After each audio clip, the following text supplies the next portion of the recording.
It's a little sketchy this morning, so I'm going to do a quick video in the driveway and then pay full attention on my way to work this morning. We're going to pick up sort of where we left off, talking about the injectables and some of the things that a lot of people don't know about them. Hey, I'm Dr. Patty Barch. I'm a traditional naturopath, founder and owner of Naturally Unbridled Wellness and naturallyunbridled.com, where we focus on wellness solutions, not disease management. This is Down the Ridge with Dr. Patty. This is not medical advice. It's for entertainment purposes only. Nothing I say is true. Don't listen to me. Okay. So we talked about the other day before all the holiday stuff and I took a week off. We talked about the emergency use authorization, and in order to enact an emergency use authorization, the rule is that there needs to be no available treatment. Otherwise, the product has to go through the regular approval process.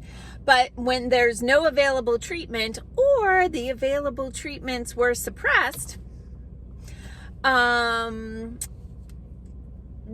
they can go ahead and rush something through. And one of the big red flags that I was waving during all the insanity was when they said they didn't skip any steps.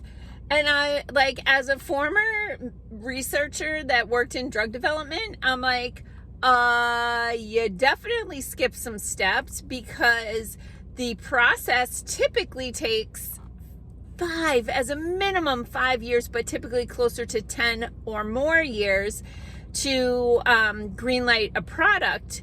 And to say that you could do it in a matter of months means they've been just screwing around forever and just like taking a lot longer to bring products to market than it should, like orders of magnitude longer. I don't think so. So the other thing that happens during an emergency use authorization is the manufacturing practices are looser. So there's something called good manufacturing practices, and that means that every batch is made identically the same all the time.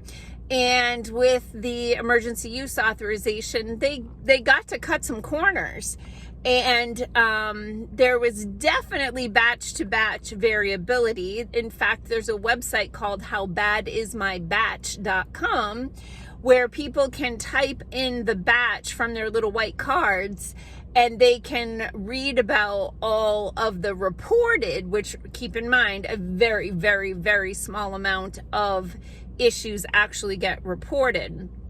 But they can see what kinds of issues have been reported with those batches.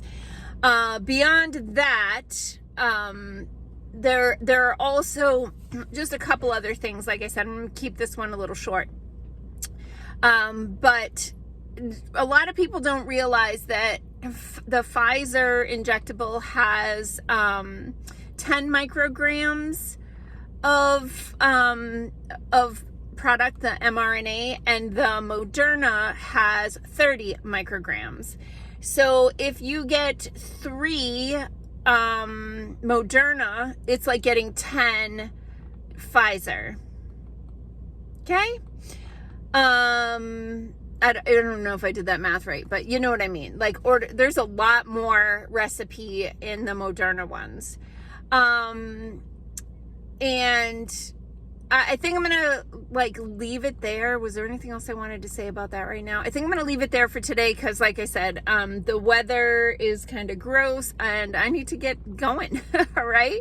So I'll try to pick up where I left off, this week. Peace out, peeps. Have a healthy day.